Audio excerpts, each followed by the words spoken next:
Hello and welcome to the podcast today. I am excited to have Hilary, and I don't even know if I know how to say your last name right. How do you say your last name? Giovale. Giovale. Okay, that was not how I was going to say it, so I'm glad you say that. I'm excited to talk with Hilary. She has written a fabulous book. I'm just going to give her bio because I think I just didn't want to skip anything about her.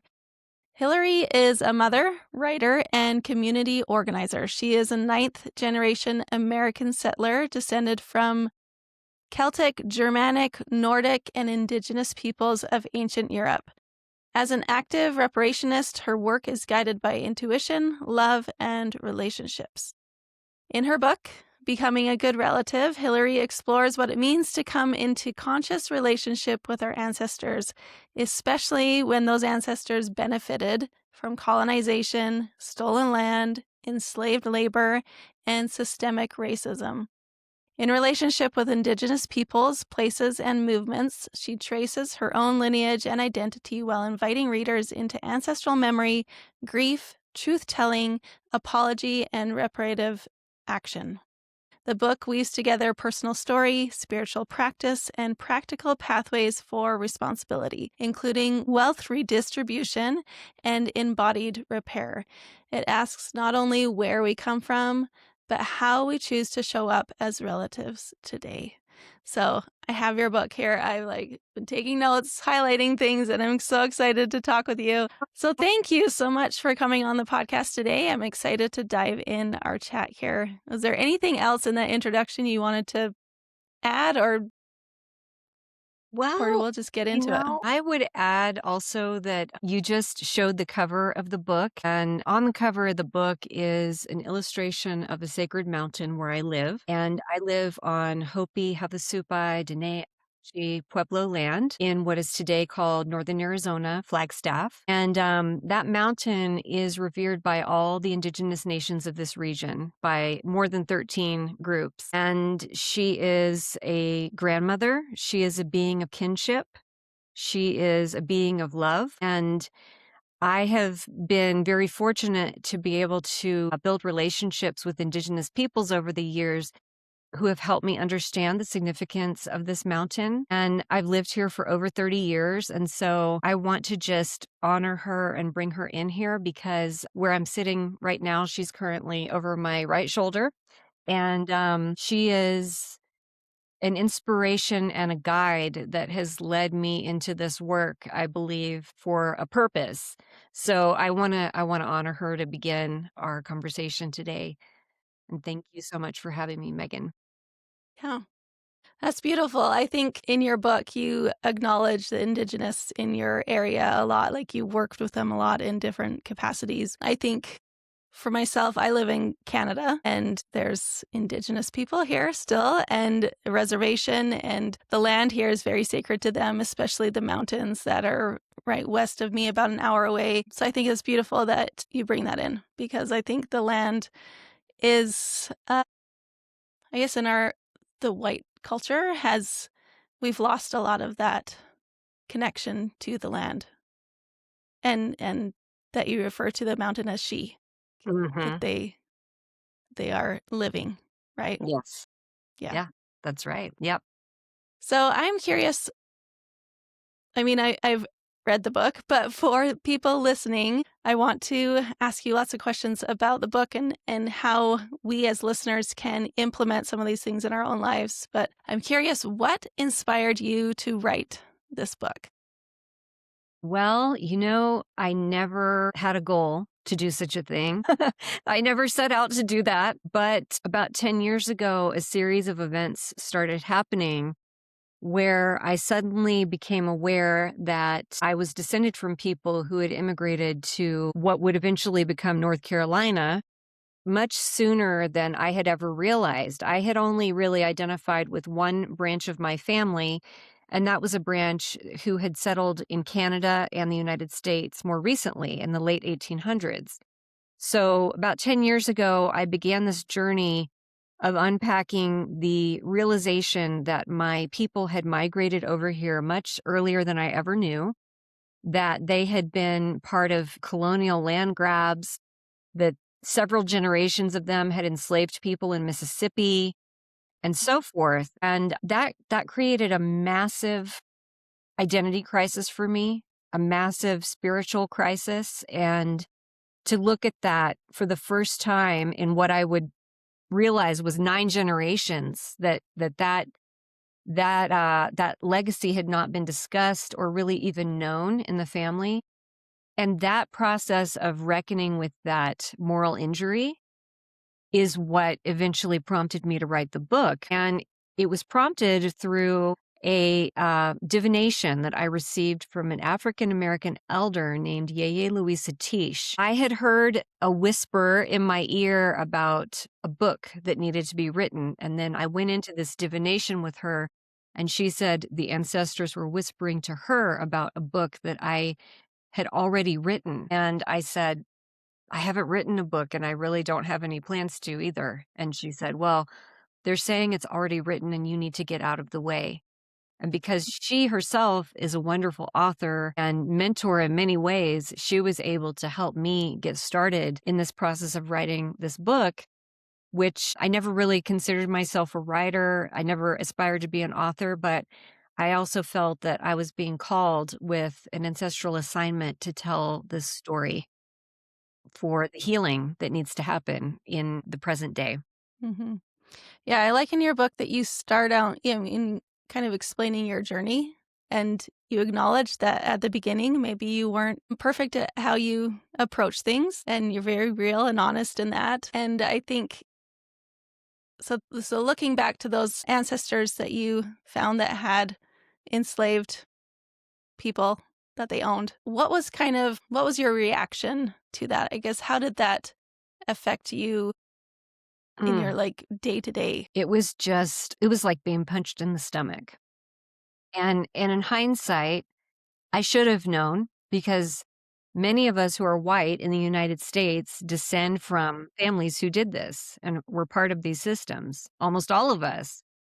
But there's also something about white culture that prohibits us from being fully aware of that, that encourages us to kind of sweep it under the rug and gloss it over and pretend that it wasn't us. And so all of that social conditioning was being confronted by that realization. And it was very painful to look at that. And I struggled for years to process that, to think about it, to begin to eventually get to the place where I could share about it publicly and talk about it and not just be completely debilitated by shame. It took some time, but it's also been one of the most gratifying and healing things that I've ever done in my life to work through that process and face that past honestly.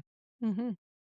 Yeah, in your book, a bit later in your book, you talked about ancestral avoidance. One thing you said is perceiving my people exclusively through the lens of perpetrator was to see them myopically, however we say that word. But can you talk a bit about that? Like, what's an alternative to just avoiding our ancestors? Because I think a lot of us do have that hard reality in our lineage of Hmm. ancestors that, came and took land from the people here in North America, that they enslaved people for you know decades or hundreds of years.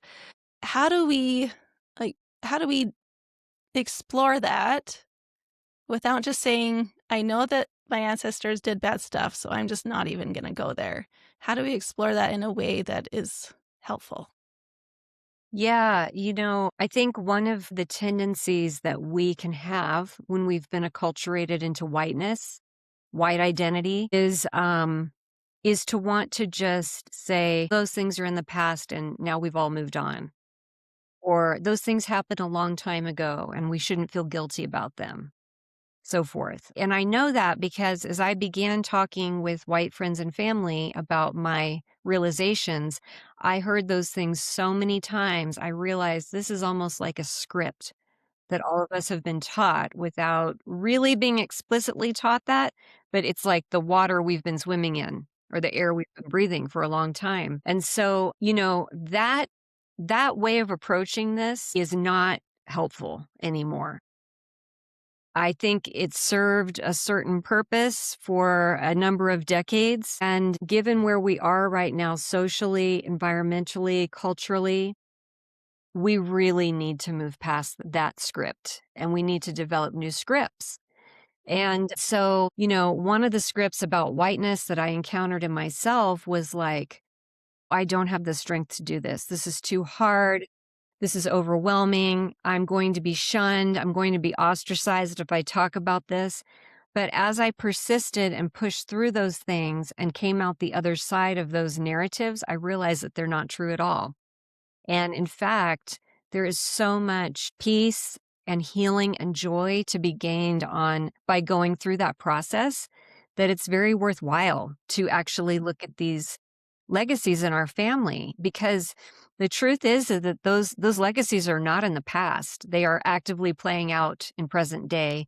They've just taken on different forms and different iterations, but they're still alive and they need to be addressed. And those of us who are alive today are the people to begin changing that narrative, changing those patterns so that we can be addressing them now and in the future generations. So, what do you see? You said that that pattern is still happening today. What do you see that looking like today? Well, for example, here in the United States, there are just so many battles going on with the protection of sacred sites, which are, have been tended carefully and lovingly and intentionally by indigenous communities for time immemorial and are now being extracted and exploited and destroyed for corporate profit. One of these is right by where I live on the Sacred Mountain. There's a ski resort manufacturing snow out of reclaimed sewage water. If you can imagine, how egregious is that? Profiting off of a sacred mountain by putting sewage on it. So that's one example. Another example is with African American communities and the racial wealth gap. When you look at the disparities between Black maternal health and white maternal health, for example, it's just astounding. There are so many statistics out there, and some of them are in the book, but they all serve to illustrate that this system of racialized capitalism that our economy was based on from the very beginning is still rolling out those results by keeping some communities perpetually impoverished and others able to engage in this upward mobility and this wealth accumulation.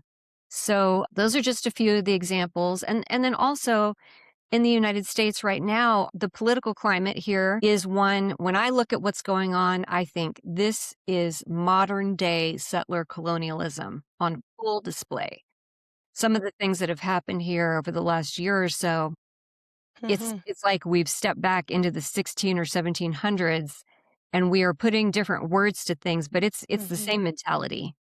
Yeah, So it's really on full display right now, the ugliness of settler colonialism. it is. And I mean, I've been watching from Canada, seeing what's happening, and it's shocking every day what is going on in the United States. And I think there's a whole lot of ignorance of what an American even is. Absolutely. Can you talk a bit about that? About what, Oh, like, there's yeah. this idea of American, right? But Right. yeah, Yes.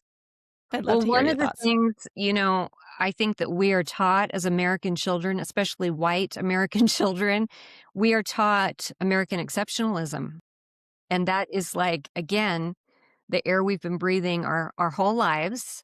We've built entire identities and life ways and worldviews around the idea that we are exceptional and that we are better than and that we have no faults and so forth. And that is nothing but a myth. And it's based in the doctrine of discovery and manifest destiny, which are both very old constructs that derive from papal bulls that were issued at the end of the 1400s from the Vatican. So we are talking about many centuries of these myths and these ideologies that have been laid down like layers over one over the other. And we've all been immersed in that exceptionalism and also in the denial. I mean, I see that playing out a lot in our country right now, especially again with white communities. A lot of times you see this shock like, what do you mean there are, pedophiles running the highest levels of office? What do you mean that, our own government is killing citizens in the streets, etc. All of that is part of a historic pattern that we have just been privileged enough to be able to deny and avoid largely. And so I think for a lot of us, we are opening up to realities that many communities here have faced for a long time, but some of us haven't had to face or be directly impacted by those. So it's a change for us. Mhm. Yeah, Yeah. I think with social media and just the advance of people to be able to record things happening on their phone, Mhm. like you said, all of those things that have happened in the past, because this has been going on since settlers came in the 1600s. Like, but now, yeah, we're having to face it, having to see what's actually going on, and some people aren't willing to face that. What would you say to someone that they're wanting to understand? They're wanting to do better. They don't want to be a burden to, we don't want to ask Indigenous or African Americans, how can I help? How can I change? We don't want them to solve that for us. But how do we take that on ourselves and try to understand a little more and try Yeah, to be an ally? that's a great question. You know, I would say for about the last 6 years, I have been co-facilitating and working with groups based on the book. Before the book even came out, I worked with a partner and we developed a curriculum. And now I've branched that out and taught it in different ways with different groups with various layers of different focus, etc. One thing I've seen in working with groups is that primarily the groups I work with are white caucus groups, and we need that. We need to be able to sit together and process these things without burdening communities of color with our process and with our reactions.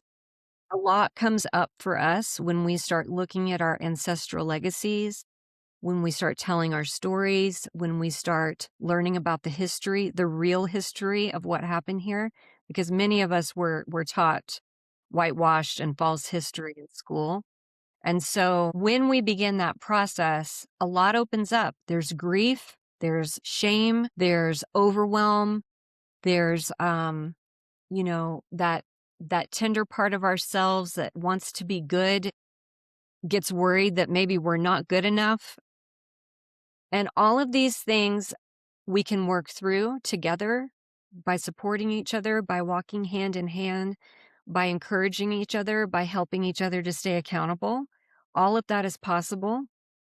And once we walk through that process together, we become stronger people and better people. And we develop more capacity to show up in real ways for communities of color. And so all of this kind of happened in a nonlinear fashion for me. But as I've gone along, I've begun to understand how to approach it in a more linear way to help other people walk through it too. For me, my first teachers were Indigenous folks and other people of color, but that took a lot of grace and a lot of generosity Hmm. for them to do that. And that's not going to be realistic for everybody. So yeah, doing our work together in caucus spaces is important. And then also, I want to mention a teaching that was shared with me by my good friend Lila June Johnston, who wrote the closing words in the book. And she is a Diné scholar and activist. And she taught me to sit with the question, how, if at all, can I help?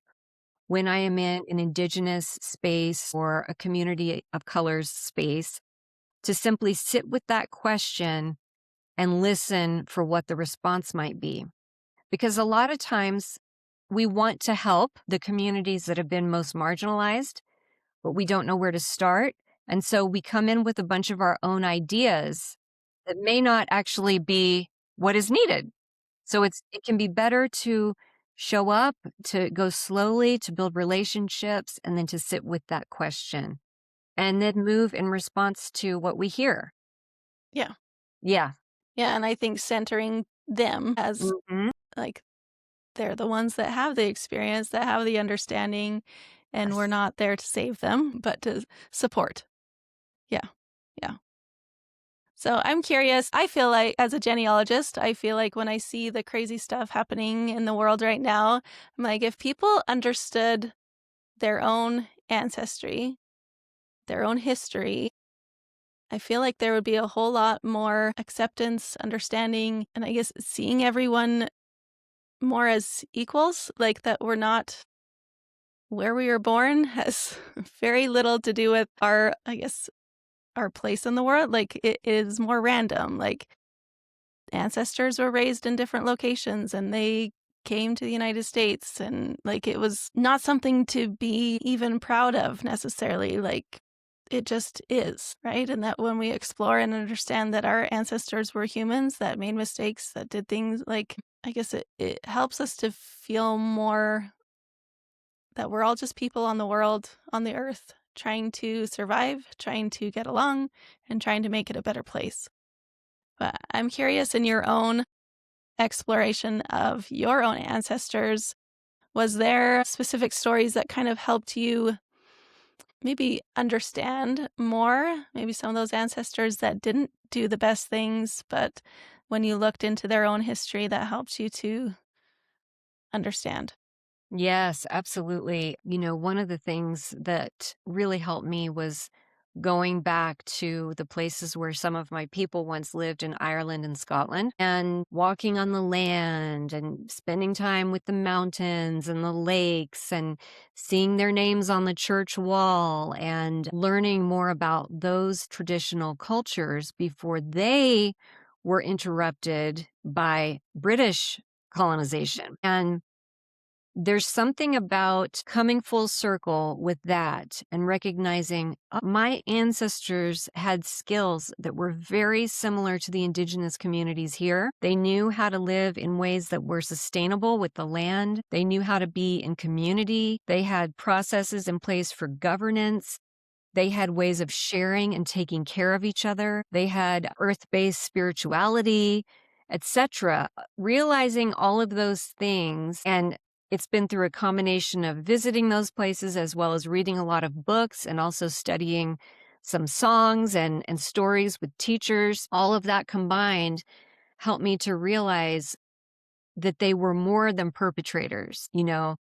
It's easy, the guilt and shame and overwhelm can be so much to deal with that it can be easy to slip into a kind of binary black and white thinking when we begin this process. But as the process has continued for me over the years, it's become less of that binary good, bad, perpetrator and good guy. And it's much more an understanding that these were all complex human beings, and each generation had massive struggles that they were facing that they had to navigate in order to survive.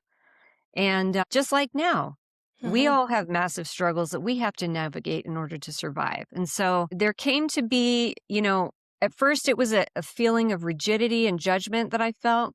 And then as time passed, it became much softer, much more compassionate and understanding of who they once were and then the difficulties they faced when their land was taken, when their languages were taken, when they were colonized. Mhm. And so I really came full circle once I began to reach that part of the process. And there was a lot of forgiveness that came in at that time and a lot of acceptance and love for them. Yeah. Yeah, I love that part of your book. You talk about these Irish ancestors, how, Mhm. they left Ireland, and when you looked into their history and understood them more, I just want to read a little bit of what you said. You said, in their desperation and trauma, they probably saw whiteness as a means to earn their livelihoods and ensure their children's survival. So, meaning like when they came to the United States and had to be white. I was learning to see them with empathy rather than judgment. And then you say later on, if I can find where I love that line, you said, learning their histories and visiting their land allowed me to fall in love with them. Mhm. It's like, I feel that too when I learn about my ancestors that were not perfect, but I can see what was going on in their lives, why they might have done some of the things that they did, and seeing where they lived, their land, like you fall in love with them. And I think everyone that's done this work, that's explored their own lineage and explored the lives of their ancestors in a way that's deep and understanding, like you do build a relationship with them. Yes. Yeah. I'm curious, have I love you hearing your experience with that too. Yeah. what's that? I love hearing your experience with Yeah. that too as a genealogist, and that's I mean, I'm guessing too that when you experience that falling in love with them, don't you feel a sense of, like, strength knowing that they're Mhm. with you still? Oh, definitely. Yeah. Yeah. Like, Yep. that's a lot of what I teach is that when you Yeah. understand your ancestors, who they were, you get to know them, like, you build a connection with them, and Mhm. you can feel that. You can Yeah. feel their strength and their wisdom that has been passed down to you. Even those ancestors that did horrible things, Yeah. I believe they're learning, like, and maybe they're Yes. learning still, Yes. and that we I can believe that too. Yep. yeah. Are there like I know in the book you've talked about some of your ancestors that you have felt a connection to. I'd love for you to share some of that about an ancestor that you felt maybe a particular connection or a story where Mm. you felt maybe some of their strength. Yeah. Well, one in particular is my grandmother. Her name was Jean Witherspoon, and she has come to me a number of times in dreams and given me really important teachings. And I can see from those dream experiences I've had with her that it's almost like the layers of personality that she had when she was alive have now transformed into something else, and she's a different consciousness now. She was part of a religious upbringing and system that would probably have looked very harshly upon what I'm doing, Mhm. with ancestral healing and communication. That was not considered okay. But I get the sense from her that she has evolved past those layers that she had during her human lifetime and is a much bigger being now and is connected with other ancestral beings and bodies that go much farther back. So often when I work with an ancestor altar regularly in my house, and that was a big through line throughout my book. Mhm. When I work with that ancestor altar and I tune in with them, I often feel like I'm connecting with those who are very, very old, like 10,000 years and older, or those who lived before this disease of colonialism spread all throughout the world. Right. People who were connected to the land and to each other in a very different way than what we know right now. Mhm. In some ways, I feel like they are calling us to remember those ways to develop a new type of story with each other, a new way of being with each other on this planet. Mhm. So in terms of distinct people, my grandmother is one, but I also have this sense of the ancestral body that's very, very old and deep that just feels present with me all the time. Hmm. That's beautiful. What does ancestral healing mean to you? Like, what even is that? Yeah. Well, for me, I think it's a lot of what we've been talking about. Looking at the past, honestly, facing the things that are difficult, and also looking to the strengths and the gifts. And then combining all of that, synthesizing all of that into a really comprehensive understanding about them and also about me, about my children, my descendants. It's about relationship and navigating complexity through respect and trust and reciprocity. So it's a really complex endeavor. It's not like a cut and dried answer, but to me ancestral healing encompasses all of that. And it really is about kinship and relationship ultimately. Yeah. Yeah. Yeah. And I think I don't know, I don't necessarily have an ancestral altar. I have pictures of my ancestors on the walls and things, but I think seeking a connection to them has been healing for me. Mhm. Yeah. And I think maybe we don't even notice all of the healing that is happening, but I think Mhm. inviting their wisdom and strength in, it just like happens, right? Like that we are Right. changed. Yeah, that we become better people, Right. better good relatives, right? That good Right. Right. people that to be on this earth right now. Yeah. Well, and that's you know, something I realized along the way was I can actually ask them for their help Mhm. in becoming a good relative. And what that means to me is like we talked earlier about how these legacies of enslavement and land theft and colonization are still alive and functioning and running throughout our society. For me, when I actually built enough of a relationship with my ancestors where I could say to them, here's what's going on. Some of you enslaved people, some of you received grants of stolen land. And now I would like to ask for your help in making things right again. So please send me the people and the situations and the information that I need to begin making reparations. And that, when I started to do that, then the ancestral healing kicked into a much higher gear because that to me is ultimately where it can go, is that we get a chance in our lifetime to evolve and develop the family story toward the next level of healing that's accessible in our lifetime. Yeah. I just got chills. Like, can you imagine if everyone did that? Like, how different the world would be. I know. I Yeah. think about that all the time. It would be a Yeah. completely different Yeah. reality. Yeah. There was one other thing that I wanted to talk about in the book because you introduced a word to me that explained an experience that I had as well. You talked about when you went to Scotland and you just felt like you recognized the land. Like you Mhm. said, you had this thought, this awareness of you know this place, you have been here before. And you introduced this word called, you might be able to say it better than the Duchess? Duchess? Oh, right. Duchess? It's duchas, Duchess. Okay. but Yeah, I it's may a not be Gaelic saying wake it correctly either. Okay. Like you did put a Gaelic is pronunciation not thing my in here, first but language. yeah.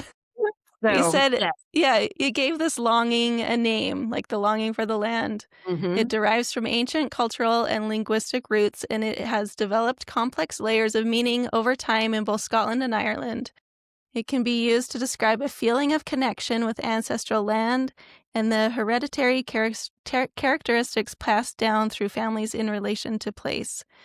And when I went to Wales couple of summers ago where my grandmother was born, and my ancestors for generations lived on like the 30-mile square area in northern Wales. And it was like this tangible feeling when I went there that felt like you belong here, like this is your land. And when I've thought about it, I'm like, well, why don't I feel that? A lot of my ancestors have been in Canada for hundreds of years as well, but it feels different here because Yeah. this wasn't our land, right? Right. Right. But that land in Wales, like, I don't know how many generations they lived there. I don't know when the first people came to Northern Wales, but it was at least a long time that people Yeah. were there, that I felt that connection to the land. I'd love Mm. to hear your experience of going to Scotland. I know you talked about it a bit in the book about different experiences that you had, but did you have one experience that you wanna share, about visiting either Ireland or Scotland or somewhere that your ancestors lived? Mhm. Yeah, I think that one that you're referencing, that really sticks out as being one of the most potent, and it was because I went there for the first time, I think it was in 2014, or maybe might have even been 2012. Anyway, it was before I knew anything of anything that we've been talking about. I had no idea about what was about to happen. And I didn't when I went to Scotland for the first time, I didn't understand ancestors as being entities who are currently influencing us. I just thought they were people who were dead in the past, right? And so I had no expectation of any of this happening. I didn't have any concepts about it at all, and went to stay on a small island called the Isle of Arade in the Hebrides off the coast of Scotland. And I stood there one evening looking, I climbed up to the top of a hill and was looking down at the sea and, the waves coming in and the moss just incredibly green, covering all the rocks. There were these really old stone cottages that were in ruins at the bottom of the hill on the other side. And there was just this feeling. It was this feeling like I felt like I was being rocked in a cradle, or I remember feeling a sensation like I used to feel when my grandparents would read me bedtime stories as a little child. Like, somebody is here. There is some presence here. There is some energy is here that somehow I know already. How could it be that I know this energy or this feeling? How could it be that this is familiar to me? I have never stood in this place ever in my life. You know, I've never even been to Scotland or Ireland ever. And yet all of this is so familiar. And it was probably one of the first times that I had that sensation that I later came to understand as ancestral memory. And that is a sensation that I have all the time now. And it's almost like being lulled or rocked. It's very comforting. It's very soothing. I experience it all the time. Like right now, I'm reading a book about, Nordic cosmology and a lot of the graves that were found with Nordic women and how they were buried and the items that were buried with them. And I'm reading it before I go to sleep at night, and I can make it maybe through 2 pages before I pass out because it's like, it's so familiar. Wow. So, yeah, I think that that is a real thing that we Mm-hmm. probably all human beings can feel that when we go to our ancestral lands and waters because our DNA, if you think about it, our ancestors' DNA is imprinted with those places, with those languages, with those waters, with the temperature, the way the sunlight hits at that angle, the way the weather is, all of it is part of our genetic memory. Mm-hmm. And so I really think that's a real thing, and I've just experienced it so many times now. I love that explanation of that because I feel like a lot of people sense something there Mhm. that they feel, wait, I'm feeling something here. But that Right. explanation of ancestral memory and why that is there and how, I think that that strengthens that even more. Mhm. Mhm. Makes it mean even more, right, Right. than just a nice thought or a nice feeling. Right. Well, and it's for me, it's an act of power and sovereignty to reclaim that feeling because what that means is that we all originate from someplace on this earth with very deep roots. You know, with settler colonialism, we have been uprooted. Our family lines have been uprooted, they've been severed, they've been interrupted, they've been transplanted, but we need to reclaim that feeling of belonging to this earth in order to become better stewards of this earth and each other. So, it is a medicinal experience for me to Yeah, feel that. Yeah. yeah. So you said you have kids. I think are they older? How old are your kids now? Yeah, right now they're 18 and 23. Okay. So Yep. I have kids and I'm wondering how do you help your children to understand this? Maybe You yeah, know, how do you do that?